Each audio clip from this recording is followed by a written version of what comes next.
আসসালামু আলাইকুম। দুপুর 2টা বেজে 30 মিনিট। আজ শুক্রবার। বাংলাদেশ বেতার কক্সবাজার। স্থানীয় খবরে স্বাগত জানাচ্ছি শামীম আক্তার। কক্সবাজার সহ পুরো দক্ষিণ চট্টগ্রামে আজ ভোর 5টা থেকে বিদ্যুৎ নেই। প্রচণ্ড গরমের মধ্যে হঠাৎ বিদ্যুৎ বিপর্যয়ে চরম ভোগান্তিতে পড়েছে জনজীবন। এ বিষয়ে এক বিজ্ঞপ্তিতে কক্সবাজার বিদ্যুৎ বিতরণ বিভাগ জানিয়েছে, জাতীয় গ্রিড 132 কেভি ফেল হওয়ায় চট্টগ্রাম, কক্সবাজার সহ দক্ষিণাঞ্চলের অধিকাংশ এলাকায় বিদ্যুৎ সরবরাহ বন্ধ আছে। ত্রুটি সারাতে কারিগরি দল কাজ করছে। এজন্য গ্রাহকদের ধৈর্য সহকারে অপেক্ষা করার অনুরোধ জানিয়েছে বিদ্যুৎ বিভাগ। শীঘ্রই সমস্যা সমাধান হবে বলে জানিয়েছেন বিদ্যুৎ বিতরণ বিভাগ কক্সবাজারের নির্বাহী প্রকৌশলী মোহাম্মদ আব্দুল কাদের গনি। তিনি বলেন, ইতোমধ্যে কিছু কিছু জায়গায় বিদ্যুৎ সরবরাহ শুরু হয়েছে। সব জায়গায় যেন সরবরাহ দ্রুত দেওয়া যায়, তার জন্যে বিদ্যুৎ বিভাগের দক্ষ টিম কাজ করছে। এদিকে আবহাওয়া অফিসের তথ্য মতে আজ সর্বোচ্চ তাপমাত্রা 36.5 ডিগ্রি সেলসিয়াস। সাম্প্রতিক সময়ে এটিই সর্বোচ্চ তাপমাত্রা। ফলে বিদ্যুৎ না থাকায় গরমে অতিষ্ঠ হয়ে উঠেছে জনজীবন।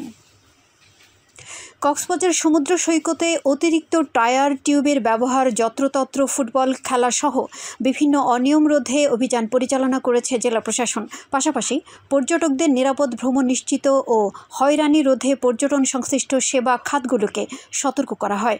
আজ দুপুরে শহরের সুগন্ধা পয়েন্ট সৈকতে জেলা প্রশাসনের পর্যটন সেলের সহকারী কমিশনার ও নির্বাহী ম্যাজিস্ট্রেট নাফিস ইন্তেসার নাফির নেতৃত্বে এ অভিযান পরিচালনা করা হয়। নির্বাহী ম্যাজিস্ট্রেট বলেন, ভ্রমণে এসে পর্যটকরা যাতে সৈকতে কোনো প্রকার দুর্ঘটনার শিকার না হন তার লক্ষ্যে অভিযান চালানো হয়েছে। অভিযানে সৈকতে বিচ্ছিন্নভাবে খেলারত অবস্থায় বেশ কয়েকটি ফুটবল ও সমুদ্র স্নানে ব্যবহৃত অতিরিক্ত টিউব জব্দ করা হয়। এ সময় টুরিস্ট পুলিশ, বিচ কর্মী, লাইফগার্ড সদস্যসহ সংশ্লিষ্টরা উপস্থিত ছিলেন। জুলাই-আগস্ট বৈষম্য বিরোধী আন্দোলনে মহেশখালীতে ছাত্র জনতার মিছিলে হামলার ঘটনায় উপজেলার হোয়ানক ইউনিয়ন আওয়ামী লীগের যুগ্ম সাধারণ সম্পাদক মকসুদ আলমকে গ্রেফতার করেছে পুলিশ। গতকাল দিবাগত রাতে মহেশখালী থানার এসআই সুমিত বড়ুয়ার নেতৃত্বে হোয়ানকের ফকিরখালী পাড়ায় অভিযান চালিয়ে তাকে গ্রেফতার করা হয়। মহেশখালী থানার ওসি মোহাম্মদ কায়সার হামিদ এ তথ্য নিশ্চিত করেছেন। তিনি জানান, গ্রেফতার মকসুদ আলম বৈষম্য বিরোধী ছাত্র জনতার শান্তিপূর্ণ মিছিলে হামলার ঘটনায় দায়েরকৃত মামলার আসামি। তার বিরুদ্ধে আইনগত ব্যবস্থা প্রক্রিয়াধীন রয়েছে। হে নূতন দেখা দিই কারবার, এই শিরোনামে বিশ্বকবি রবীন্দ্রনাথ ঠাকুরের 164তম জন্মবার্ষিকী উপলক্ষে আলোচনা ও সাংস্কৃতিক অনুষ্ঠানের আয়োজন করা হয়েছে। গতকাল সন্ধ্যায় শহরের পৌর প্রিপারেটরি উচ্চ বিদ্যালয় মিলনায়তনে সত্যেন সেন শিল্পী গোষ্ঠীর সঙ্গীত বিভাগ এ অনুষ্ঠানের আয়োজন করে।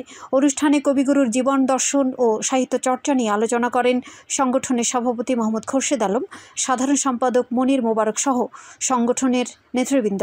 পরে সমবেত কণ্ঠে রবীন্দ্রসঙ্গীত হে নূতন দেখা দিই কারবার পরিবেশনের মাধ্যমে কবির প্রতি শ্রদ্ধা নিবেদন করা হয়। এরপরে প্রদীপ প্রজ্বলনের মাধ্যমে অনুষ্ঠানের সমাপ্তি ঘটে। টেকনাফে চলতি মৌসুমে থাই কালো জামের বাম্পার ফলন হয়েছে। খেতে সুস্বাদু এই ফলের বাজারের চাহিদা ও দাম থাকায় আর্থিকভাবে লাভবান হচ্ছেন বাগান মালিকেরা। কয়েকজন বাগান মালিক জানান, উপজেলা কৃষি অধিদপ্তরের তদারকি, আবহাওয়ার অনুকূল পরিবেশ ও নিয়মিত বাগানের পরিচর্যা থাকায় এবছর কালো জামের ফলন ভালো হয়েছে।